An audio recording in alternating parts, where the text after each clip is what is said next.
नमस्कार, मैं हूं आपके साथ हर्षिता और आप देख रहे हैं सत्यमेव टाइम्स। संत कबीर नगर जिले की सियासत के लिए वो दिन बहुत ही चौंकाने वाला रहा जब समाजवादी विचारधारा को छोड़ जिले के वरिष्ठ समाजसेवी और उद्यमी श्री नारायण सिंह कौशिक ने बीजेपी का दामन थामा। पार्टी प्रत्याशी इंजीनियर प्रवीण निषाद के नामांकन के दिन नारायण सिंह कौशिक ने बड़े मंच से पार्टी की सदस्यता ग्रहण की। प्रदेश अध्यक्ष भूपेंद्र सिंह चौधरी ने नारायण सिंह कौशिक को पार्टी की सदस्यता दिलाते हुए जहां उन्हें मंच पर सम्मानित किया, वहीं श्री सिंह ने भी पार्टी के नारे यानी अब की बार 400 पार का संकल्प लेते हुए पार्टी प्रत्याशी इंजीनियर प्रवीण निषाद को बड़ी जीत दिलाने का संकल्प लिया। समाजवादी विचारधारा को छोड़ अपने हजारों समर्थकों के साथ बीजेपी का दामन थामने वाले नारायण सिंह ने सत्यमेव टाइम्स न्यूज से खास बातचीत की। बातचीत के दौरान उन्होंने बीजेपी ज्वाइन करने की कई वजहें गिनाते हुए कहा कि मोदी जी के बिना देश का विकास संभव नहीं। बीजेपी एक राष्ट्रवादी पार्टी है जो निरंतर देश के कल्याण के साथ साथ देश की परंपरा आस्था को जिंदा रखने का कार्य कर रही है। सत्यमेव टाइम्स न्यूज से खास बातचीत के दौरान श्री नारायण सिंह ने विपक्ष पर जहां जमकर निशाना साधा, वहीं हाल ही में बीजेपी में शामिल होने वाले पूर्व विधायक जय चौबे से लेकर जिले के तीनों विधायकों की जमकर तारीफ करते हुए कहा कि युवा विधायकों के पास जहां युवाओं की एक बड़ी फौज है, वहीं अनुभवी 2 अन्य विधायकों के पास ऐसा करिश्माई नेतृत्व है जो प्रवीण निषाद को लगभग 2 लाख वोटों से चुनाव जिताने जा रहे हैं। इसके अलावा श्री नारायण सिंह कौशिक ने क्या कुछ कहा, ये सुनते हैं उन्हीं की जुबानी। श्री नारायण जी, आपने हाल ही में भाजपा का दामन थामा है, ऐसा कौन सा बहुत विशेष बात आपने भाजपा में देखी है कि आप बीजेपी के? देखिए, भारतीय जनता पार्टी की राष्ट्र की विकासकारी नीतियों को देखते हुए मैंने भारतीय जनता पार्टी की सदस्यता लिया। आज देश की आवश्यकता है कि नरेंद्र मोदी जी को पुनः देश का प्रधानमंत्री बनाया जाए, क्योंकि बिना नरेंद्र मोदी जी के इस देश का विकास संभव नहीं है। और नरेंद्र मोदी जी एक ऐसे नेता हैं जिन्होंने भारत की छवि को विश्व पटल से लेकर के और भारत में भी उन्होंने अपनी छवि को ऐसा बनाया कि इस तरीके का जननेता अब तक पूरे देश में कोई पैदा नहीं हुआ, जिसके नाम पर आज भी लोग, यदि गांव में आप जाइए तो गांव में लोग ये कहते हैं कि मैं तो मोदी जी के नाम पर अपनी इस नेता को वोट दे रहा हूं। हो सकता है कि किसी नेता के आचरण से वो संतुष्ट न हो, लेकिन वो मोदी जी के आचरण से इस तरह से संतुष्ट हैं कि उनके नाम पर वो लोग, सारे लोग मतदान करने को तैयार हैं। श्री नारायण जी, हमारे दर्शक कुछ ये भी जानना चाहते हैं आपके व्यक्तिगत लाइफ के बारे में, कहाँ से आपने स्टार्टिंग किया और आज किस मुकाम पे हैं? देखिए, मैं छात्र जीवन से ही जो है राजनीति में मैं सक्रिय रहा।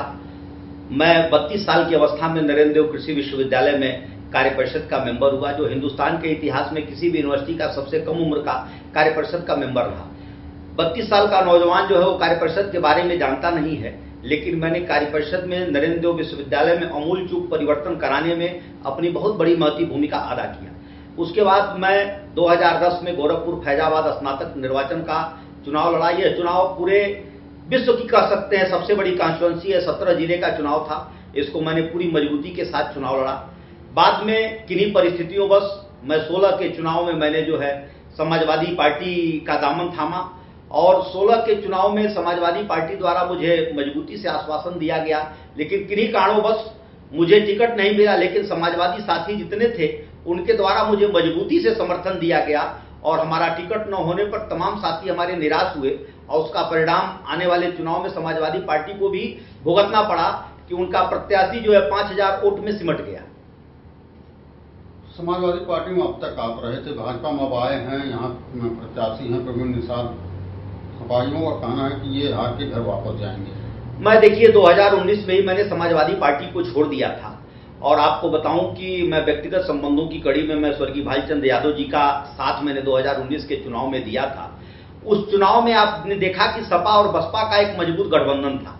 सारे लोग ये मान के चल रहे थे और खैलाबाद एक ऐसी सीट थी कि जहां सपा और बसपा के गठबंधन को यह मजबूत माना जाता है कि सपा और बसपा जी एक साथ मिलकर के लड़ गए तो जीत निश्चित तौर से उसको सुनिश्चित माना जाता था। लेकिन आपको बताऊं कि उस चुनाव में भी प्रवीण निषाद जी ने जो है लगभग 35 से 40 हजार मतों से चुनाव जीता था उस गठबंधन के बाद। तो आज के डेट में तो ऐसी स्थिति है कि तीनों दल अलग अलग चुनाव लड़ रहे हैं और जब तीनों दल अलग अलग चुनाव लड़ रहे हैं तो आप ये आंकड़ा मान के चलें कि प्रवीण निषाद जी का जो 4 लाख वोट था वो 4 लाख वोट में कहीं गिरावट नहीं आई है। और आज तो भारत में जो है नरेंद्र मोदी जी ने ऐसा कार्य किया है, उनका एक विश्वास है। और दूसरा सबसे बड़ी बात यह है कि 500 वर्षों का जो पूरे हिंदू जनमानस को इंतजार था कि राम मंदिर निर्माण, और राम मंदिर निर्माण हो चुका है और निषाद राज के वंशज हैं हमारे भाई प्रवीण निषाद जी। और प्रवीण निषाद जी एक विनम्र छवि के व्यक्ति हैं। उनके जीतने में किसी भी तरीके का कोई संदेह नहीं है। और जो समाजवादी साथी कह रहे हैं, उनका यदि वो गफलत में बने रहें तो उनके लिए अच्छा है, क्योंकि पूर्व के चुनाव में भी इसी तरीके का उन्होंने गफलत पाल रखा था कि ये तो सारे चुनाव को हम लोग आसानी से जीत रहे हैं, हम लोग घर बैठे ही चुनाव जीत जाएंगे, हमको प्रचार की आवश्यकता नहीं थी। आपने देखा कि 50% से ऊपर मतदान प्रवीण निषाद जी के पक्ष में हुआ था और प्रवीण निषाद जी विजयी हुए थे और गठबंधन जो है चुनाव हारा था। आपके पहले पूर्व विधायक जय चौबे भी भाजपा का दामन थामे हैं, सपा से अलग होकर के, क्या कुछ कहेंगे? देखिए, जय चौबे जी को तो बहुत बड़ी उन्होंने गलती किया था पूर्व में ही, क्योंकि वो इस जिले में जो है उनकी एक अलग छवि मानी जाती है और जनमानस में उनकी अच्छी पैठ है। और इस जिले में जय चौबे जी का जो है एक अपना एक अलग व्यक्तित्व है, क्योंकि वो नौजवानों के साथ वो कंधे से कंधा मिला करके चलते हैं। और आपको बताऊं कि इस जिले का सौभाग्य है कि इस जिले को ऐसा यशस्वी नेतृत्व विधानसभा में भी मिला हुआ है कि आदरणीय आप अंकुराज त्रिपाठी जी को देखिए कि एक नौजवान है, लगभग 36 साल के नौजवान है, और जिस तरीके का तेवर और जिस तरीके के नौजवानों के साथ वो चलते हैं। आप भाई गणेश चौहान जी को देखिए कि कम उम्र में भाई गणेश चौहान जी भी जो है यहाँ के विधायक हैं, बड़े भाई अनिल त्रिपाठी जी भी आपके मैदाउल के विधायक हैं। इस जनपद को ऐसा नेतृत्व मिला है जो विधानसभा में मिला हुआ है, उस तरीके का नेतृत्व आपको बहुत कम मिलेगा। आप खजनी इसी विधानसभा इसी लोकसभा के अंतर्गत आता है, खजनी में पूर्व मंत्री आदरणीय श्री राम चौहान जी जो है वहां पे विधायक हैं। तो आप ये महसूस कर सकते हैं कि किसी भी तरीके से जहां 5 विधानसभाओं में 4 विधानसभाओं में भारतीय जनता पार्टी और निषाद पार्टी का कब्जा है, तो आप ये कैसे महसूस कर सकते हैं कि जो बाकी विरोधी हैं, विरोधी कहीं लड़ पाएंगे।